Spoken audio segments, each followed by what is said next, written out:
This episode is brought to you by Progressive Insurance.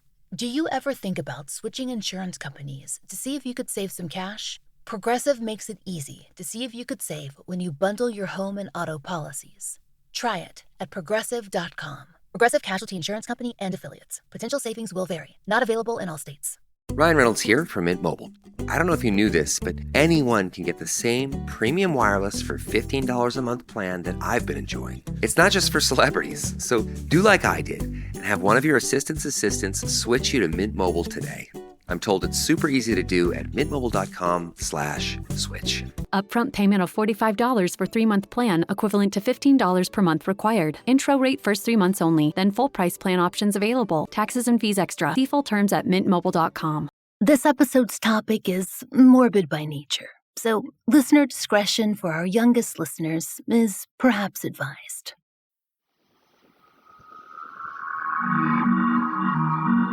I'm Laurah Norton, and this is One Strange Thing, the show where we search the nation's news archives for stories that can't quite be explained.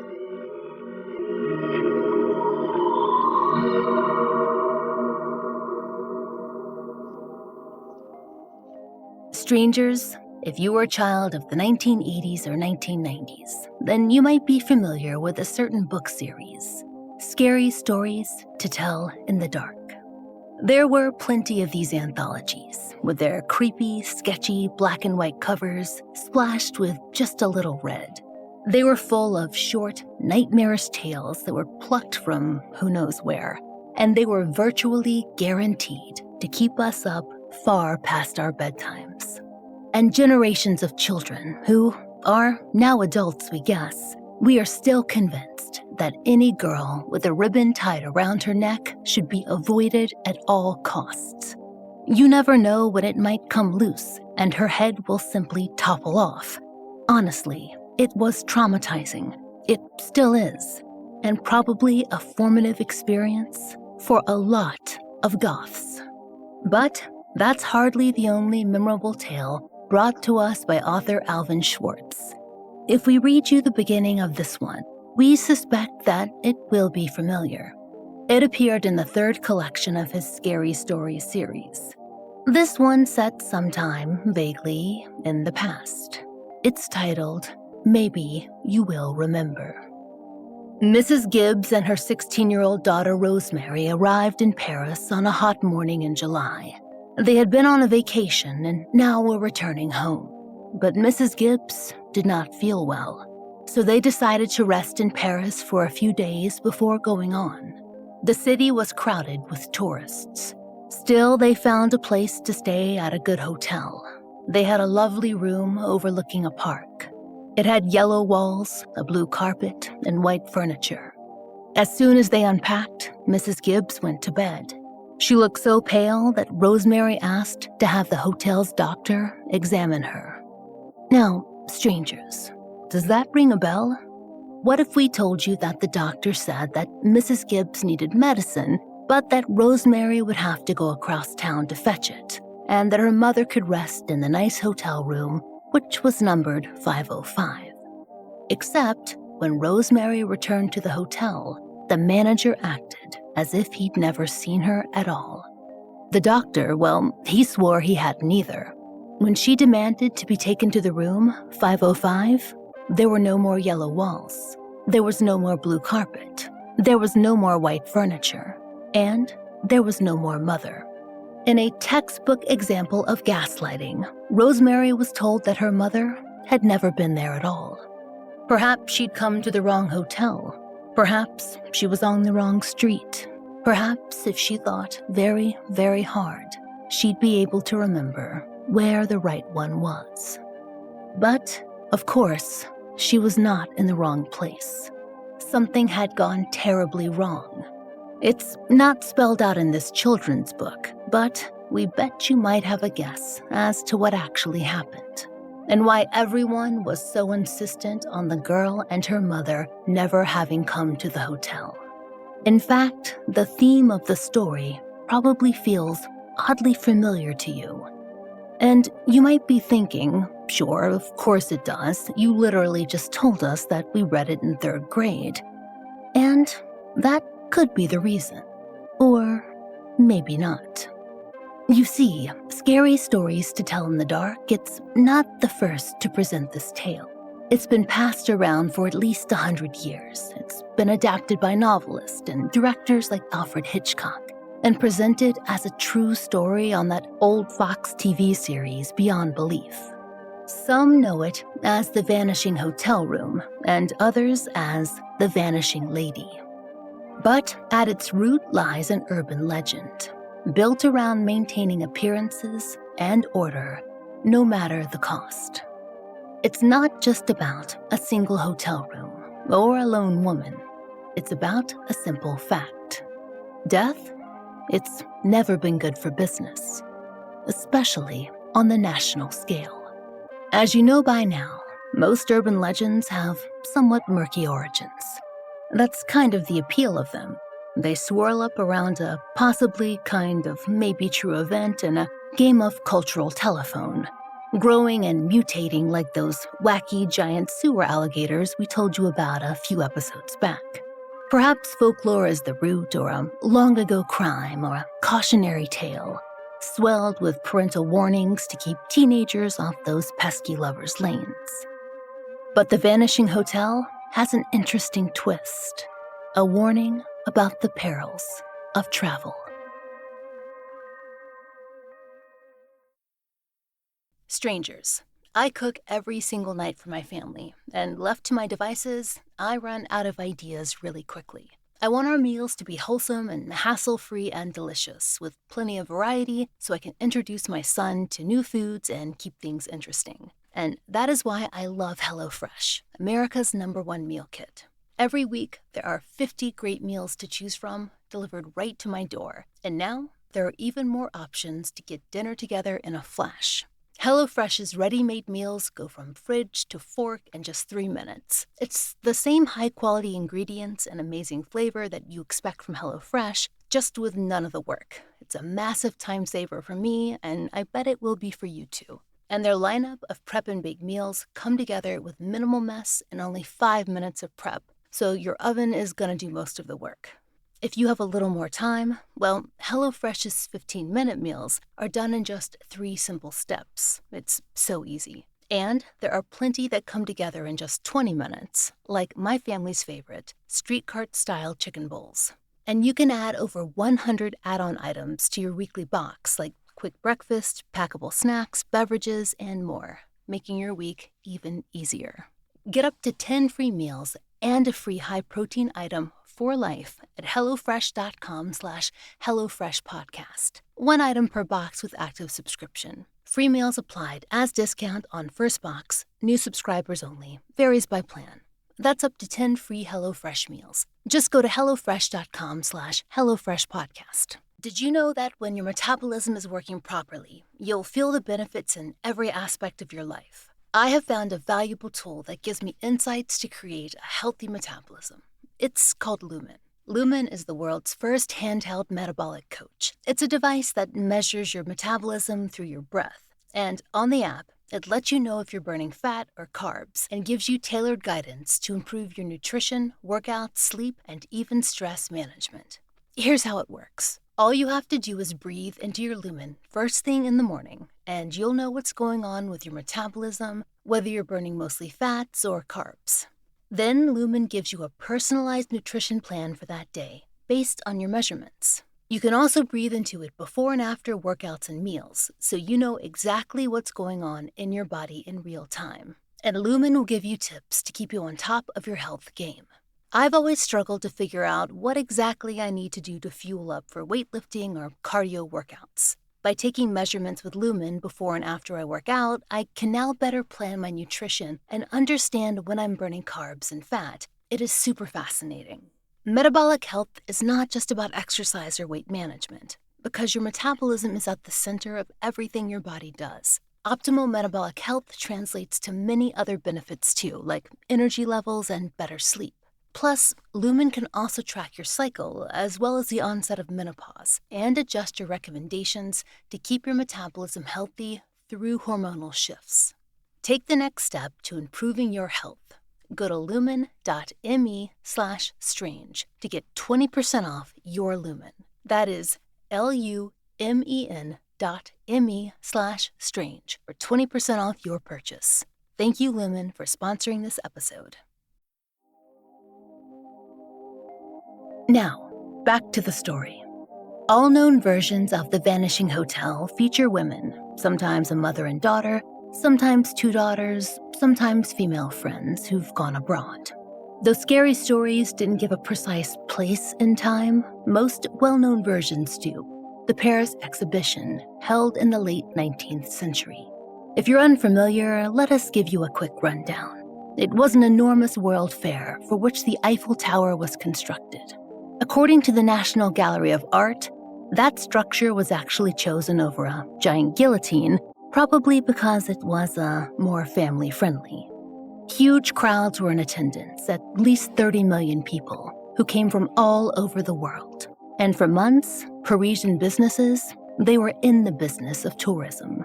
Part of that was making the city seem welcoming and safe. Heavy stress on seem. Then again, that is the conceit of the whole story, the play on what lies beneath the surface. You see, there are much more detailed versions of the Vanishing Hotel Room. The most famous appeared in Alexander Woollcott's 1934 essay collection, When Rome Burns. Woollcott was polite enough to classify his essay under the heading of legends, and said it was told to him, quote, some years ago as a true story of a leaf from the dread secret archives of the Paris police, of the woman who disappeared during the World Exposition, and suddenly, as completely and as inexplicably as did Dorothy Arnold 10 years later from the sidewalks of New York. Dorothy Arnold, since you're no doubt wondering, was a film actress who disappeared in 1910. Her story was perhaps one of the biggest true crime obsessions of the early 20th century. But she was out shopping and not in Paris, so it's a passing reference. Woollcott moves on to tell the version he claims to have heard, that the English widow and daughter of a military officer were traveling and stopped in Paris to handle some of the husband's affairs. The exhibition was going on and the city was crowded, but they managed to secure a hotel. In this version, the mother is feeling unwell. That is familiar. And they consult a doctor who informs them that they must stay longer in Paris than they'd originally planned. He even suggests that the mother might be moved to a hospital. But first, her daughter must go and procure medicine from across town. Now, if you're wondering why, in both versions, a young woman is sent out into the city to do this alone when a hotel employee more familiar with the city could easily do that task. You, dear stranger, are a sensible person who must endeavor to ignore plot devices in service of the story. So go the girl does, just like in the version you might have heard. And she seems, almost purposely, held up on her journey by a number of people. The slow carriage driver and the doctor's wife, who seemed to take an eternity preparing the script. It took her ages to finally return. And when she does, well, you know what happens next. The only difference in the telling is that the young woman happened to meet a fellow Englishman on the street who, impressed by her distress, took up her cause. In fact, he made such a stubborn stir at the British embassy that her story couldn't be so easily dismissed. Per Woollcott, this man argued, quote, for unimaginable reason all these people, the hotel attendants and even the police, were part of a plot to conceal the means whereby the missing woman's disappearance had been effected. This suspicion deepened when, after a day's delay, he succeeded in forcing an inspection of the room 342 and found out there was no detail of its furnishing which had not been altered from the one etched into the girl's memory. Now, we admit, that would not be hard evidence. Memory can be deceiving, except that in this version, the young man eventually tracked down one of the, quote, wallpaper hangers, and then he bribed him into confessing, into making over the room. And the story that Woollcott recounts, much like in the version retold in Scary Stories, the conspiracy is spun into a tight little horror story, but the motive is only implied, not explicit.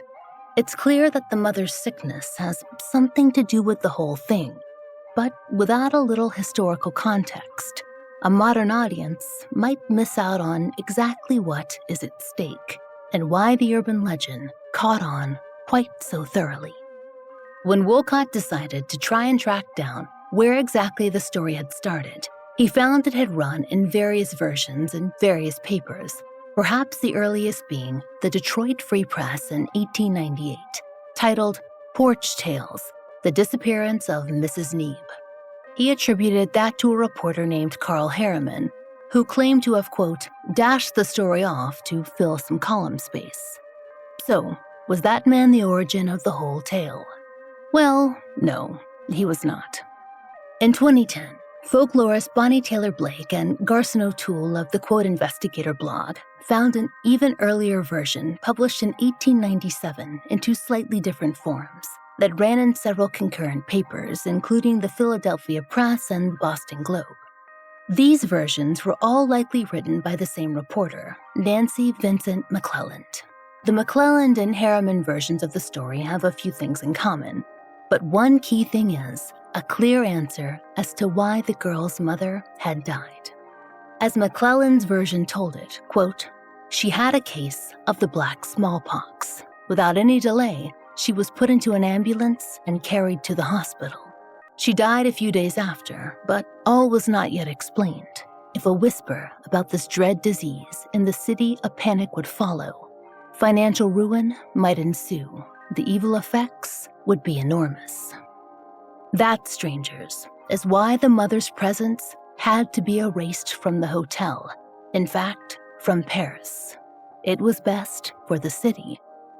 Of course, the girls, and it was girls in McClelland's version, were shocked to learn this, and they asked the detective if they might visit their mother's grave. Mademoiselle, the inspector replied, with a pitying note in his voice. It is not marked, you know. By that, of course, he meant the grave. That is pretty terrifying, right? We need to circle back now to that concept of the veneer of safety that every city strives to create when it takes on a major event, whether that be a World's Fair or the hosting of the Olympics or a major tourist attraction upon which it stakes its economy. Paris was and is no different. We found an 1889 article from the Brisbane Courier discussing their state-of-the-art policing systems in Paris, in place to prevent pickpocketing at the exhibition, including a criminal database, aka note cards and photographs, of over 100,000 known thieves. Visitors should feel assured that they and their belongings would be secure. Of course, that could not possibly be the case, not universally. With crowds that large, crime was bound to occur. That's why more than a handful of mystery novels have been set at the first Paris World Fair, and those that came after.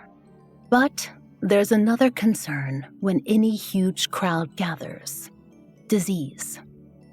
It's not something we've thought about too much in the modern age, not before 2020 at least. But back in the 19th century, pandemics were not the exception. They were more the rule. Cholera, typhoid, and even the plague were still major concerns.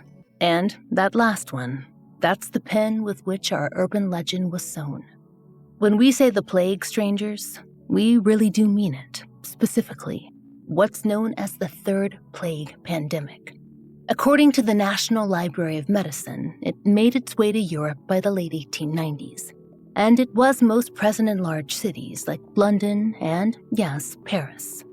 The earliest reported case in Paris was in 1920, but English cases were reported earlier, 2 decades or so.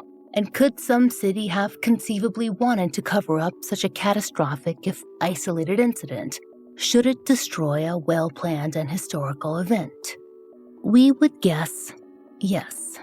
Even the most logically minded person, not prone to conspiracy-minded thinking, would agree. Plague and crime and scandal are bad for business.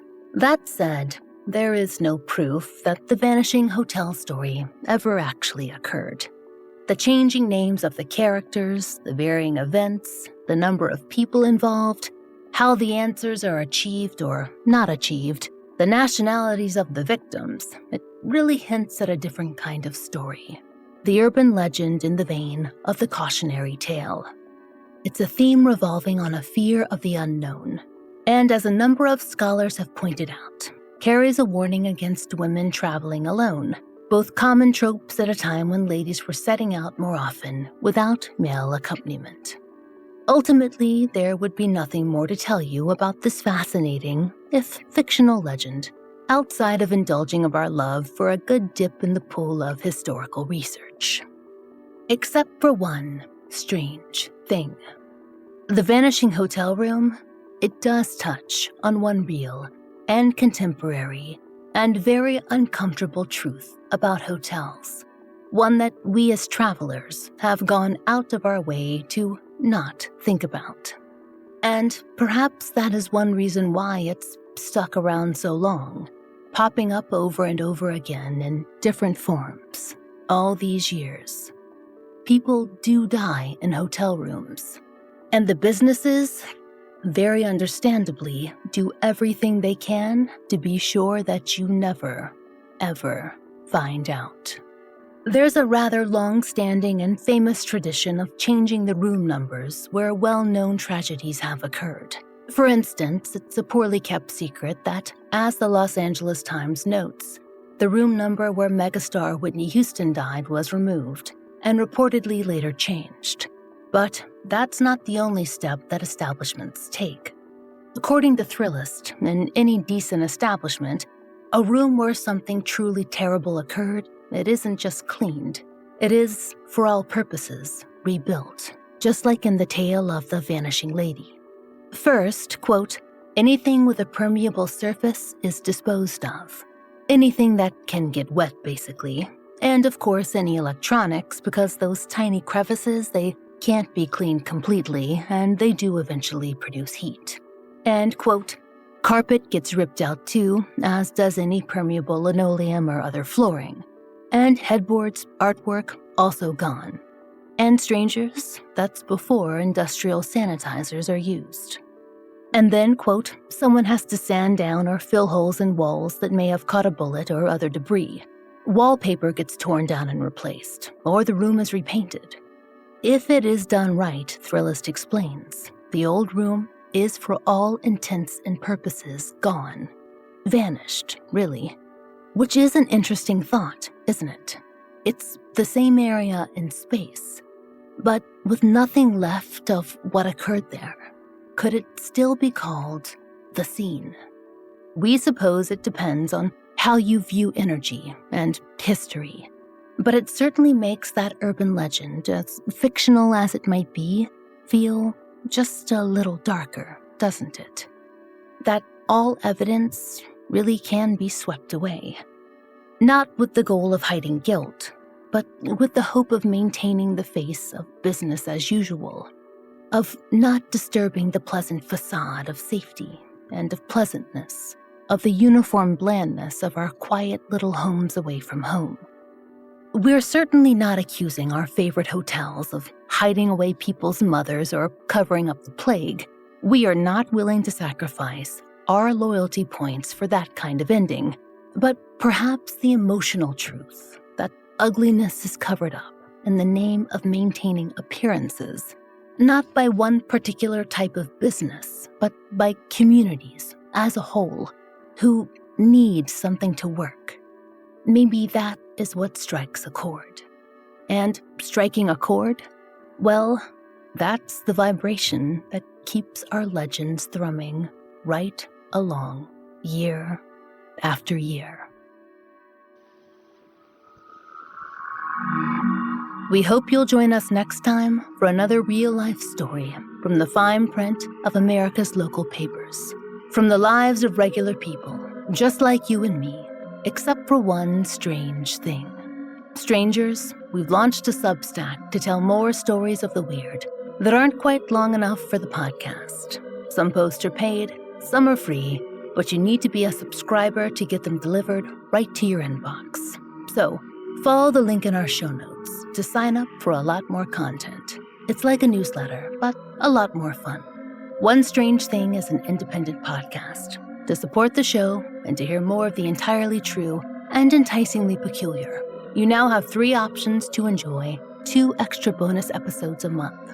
On Apple Premium and Supercast, you can get the bonus episodes delivered to your app of choice for just $2.99. And for $2 more a month on Patreon, you'll get more fun extras. There you'll find ad-free early releases of our regular episodes, 2 full-length bonus episodes, monthly giveaways, and blog posts, all for $5 a month. We hope you'll check out one of these options and support the show. There's a link in our show notes. And if you enjoy One Strange Thing, please take a moment to leave us a great rating or review on your favorite podcast app. It really helps.